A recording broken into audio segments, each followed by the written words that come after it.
আজকে বাজারে গেছিলাম, শিং মাছ আর একটা পাঙ্খাস মাছই নিয়ে আইতে পারছি, কারণ বাজারের অনেক দাম, দামের সাথে অ্যামাউন্টের মিল হয় না,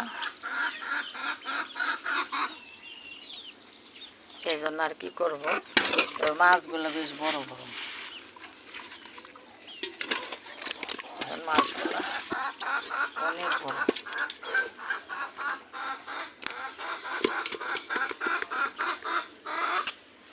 পাতিলের গুলো অনেক।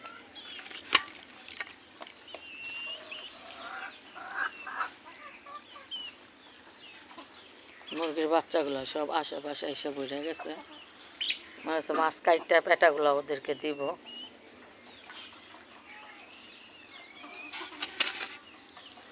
আমরা যেমন তেমন গরিবেরা কি খায়, মধ্যবিত্তদের তো এমনি মরণ, তারপর গরিবদের তো আরও।